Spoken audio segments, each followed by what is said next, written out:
right, black and white sports supporters. Well, my goodness, it's awfully late. We stayed up for that? Question mark? Yeah, we did.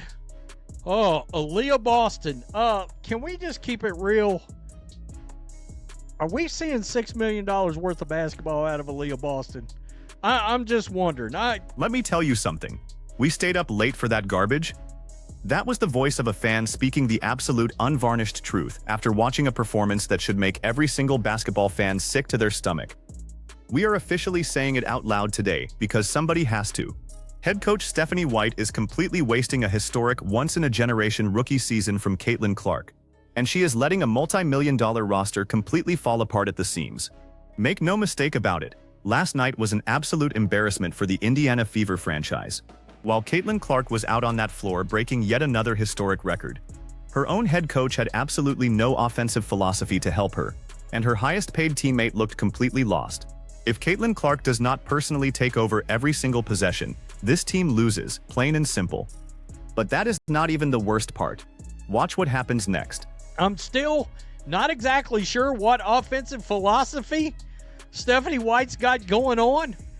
If Caitlin Clark does not, once again, I'm going to say it, if Caitlin Clark does not take over a game, they lose. And by the way, Raven Johnson should have been on the floor a hell of a lot more tonight. Did you hear that? Raven Johnson should have been on the floor a hell of a lot more tonight.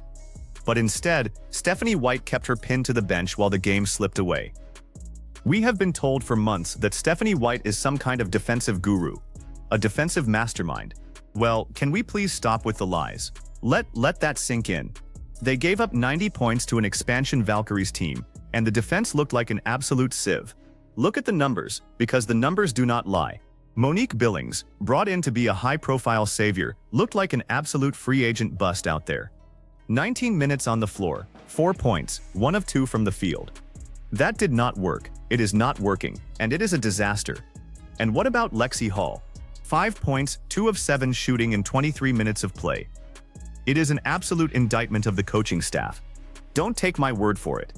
Here is the exact breakdown of how this team crumbled. Jeez, I got to tell you guys. Right here, Golden State, pretty much, you got the first quarter, they pulled ahead. Fever took over in the second quarter, barely outpaced them in the third, and then the Valkyries took the game at the end of the game. Think about the coaching malpractice we are witnessing here. Golden State pulls ahead in the first quarter. The Fever battle back through sheer willpower in the second. They barely hold on in the third, and then the Valkyries just completely rip the game away in crunch time. It was ugly, it was uninspired, and it all comes back to a total lack of leadership at the top. And then we get to Aaliyah Boston, 4 of 11 from the field. This is a player making real elite money, and at times near the basket, she looks exactly like Angel Reese, just throwing the ball at the backboard and praying for a miracle. No sugarcoating here.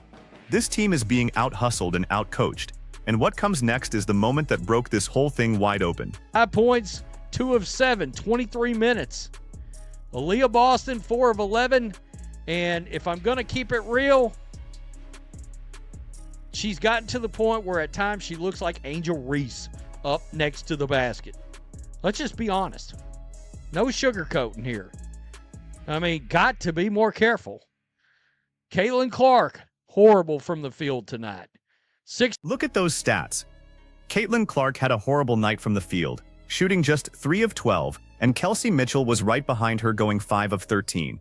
Yikes, yikes, and more yikes. But here is the difference between a superstar and everyone else.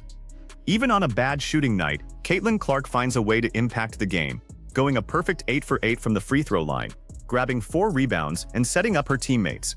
The real tragedy here is that while her coach fails her, Caitlin Clark became the fastest player in WNBA history to record 1,000 points and 500 assists, reaching that milestone in just 59 games. Look at the legend she blew past. Sue Bird needed 82 games to hit that mark. Clark did it 23 games quicker. Unbelievable. Watch exactly how the record breaker went down.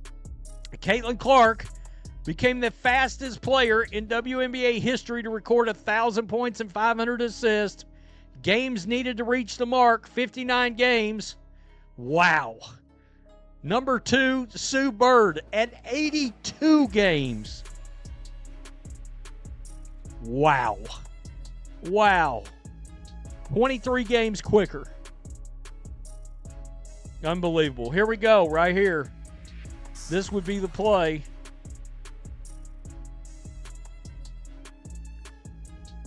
Caitlin's got the ball, sends it out to Sophie. Sophie with the nice little lay-in. And that was the record breaker right there. That was the record-breaking moment right there. A beautiful pass out to Sophie for the lay-in. But right after that, Clark knocks down a deep step-back three-pointer. Now, make no mistake, calling your franchise player to hit isolated step-back deep threes because you have no actual offensive sets is a public demotion of her talent. Clark has struggled with those forced, desperation step-backs, but when she gets clean catch-and-shoot looks, she knocks them down every single time. If Stephanie White could draw up an actual play to get her superstar open, it would be fantastic. It would be great if the coach could do her job. But instead, it was Raven Johnson coming off the bench to save the day, scoring 16 points on 7 of 10 shooting. Johnson was the real star for the Fever tonight, hitting a lethal little floater that was absolutely sick. But despite that energy, the rest of the team was brutal. Caitlin's going to knock down this long-ass three. Now, I don't know if you guys noticed the step-back three. Caitlin has struggled with that.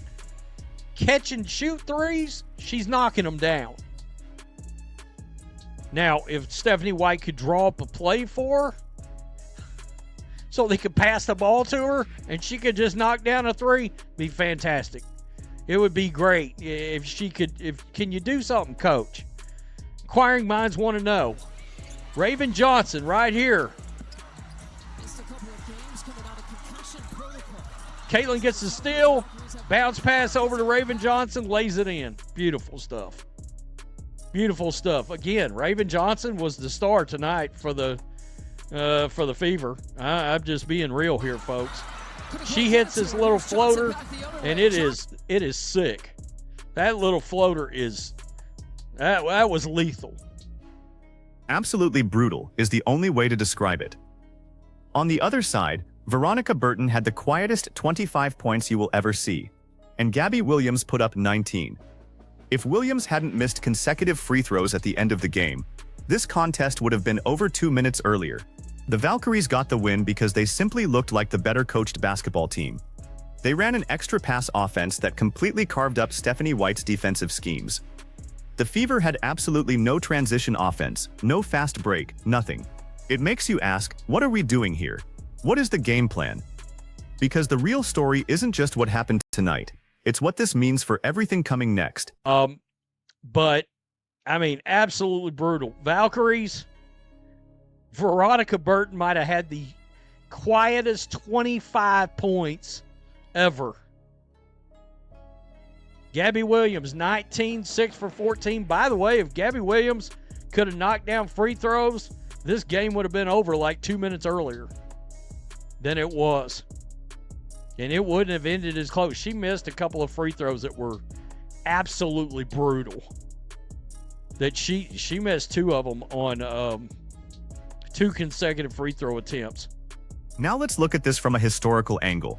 Because this isn't the first time the basketball establishment has tried to compromise a generational talent through poor management and outside distractions. Back in 1997, Cynthia Cooper had to deal with immense organizational pressure while carrying a league. Back in 2008, Candace Parker faced a meat grinder of a schedule and massive expectations her rookie year. The pattern is clear. When a player threatens to rewrite the history books, the system closes ranks, and poor coaching exposes them to unnecessary risk. We saw it then, and we are seeing it now with how this Fever roster is being managed. Aaliyah Boston has not looked good all season, and now we hear about a lower leg injury. Yet, she wasn't even listed on the official injury report. They claim she is fine, but her minutes are restricted to 22 per game. It makes you wonder if these players are being run into the ground before the season even peaks. They looked like the better team tonight. I don't know how else to say it. They look like the better team tonight. That extra pass offense. Oh. I mean, it just didn't feel like the Fever had much transition offense, fast break. I mean, what are we doing? What are we doing? And Aaliyah Boston again. I mean, I know I hammered her pretty hard when we started, but $6 million, and so far this season. And here is what former legends and insiders are starting to whisper about this exact situation. When you look at the landscape of women's basketball in May 2026, there is a massive, blinding conflict of interest between the WNBA and these off-season startup leagues like unrivaled. If I am an owner in this league, and I am paying you real elite money to be the face of my franchise, I cannot have you compromising your health and performance playing in a completely different league during the winter. But the front office didn't put a protection clause in the collective bargaining agreement. They left the door wide open, and now franchises are paying the price with exhausted, underperforming stars. When Hall of Famers are publicly questioning the physical toll and the lack of structural support around young stars like Clark, that tells you everything you need to know about the mismanagement at the top. Aaliyah Boston gets hurt. Lower leg injury. Yeah, she's not on the injury report. Yeah, they claim she's not injured, or we think. But she hasn't looked very good this season. So you just have to wonder. Let's analyze this damage from 3 distinct angles. First, the front office angle. This lack of identity and coaching stability directly hurts ticket sales and alienates the millions of new fans who tune in exclusively to watch elite basketball. Second, the locker room angle. When a coach like Stephanie White refuses to play productive sparks like Raven Johnson while overstretching struggling veterans, it creates a massive rift in team chemistry. Third, the league angle. If the product on the floor degenerates into ugly, stagnant basketball, television ratings will crash. It is the exact same underlying problem, but it creates 4 layers of institutional damage. Many of you in the comments section have been warning us about this exact scenario for weeks. You called out the lack of offensive sets before anyone else did. You noticed the defensive regression under White before the mainstream media even acknowledged it. And tonight, every single one of you got proven entirely right. And here's the one thing nobody is talking about. The biggest consequence of all is still coming. In this league, and I'm going to pay you real money, you're not going to play in a different league. They didn't put it in the CBA. They didn't put it in the CBA. Guys, make sure you hit subscribe. Make sure you're still subscribed. When a head coach tells the media through her actions that her star isn't going to get drawn-up plays, the players hear it, the fans see it, and the entire league reacts. This situation with the Indiana Fever cannot sustain itself. If Stephanie White cannot adjust her offensive philosophy to support a player who just shattered Sue Bird's pace to 1,000 points, then the front office is going to have to make a hard choice very soon. I want to hear from you down in the comments. Is Stephanie White entirely to blame for this ugly loss, or does the front office need to completely restructure this roster around Caitlin Clark immediately? Drop your thoughts below, make sure you hit that subscribe button to stay locked in, and tap the notification bell. Thanks for watching, stay sharp, and we will see you next time on Black and White Sports.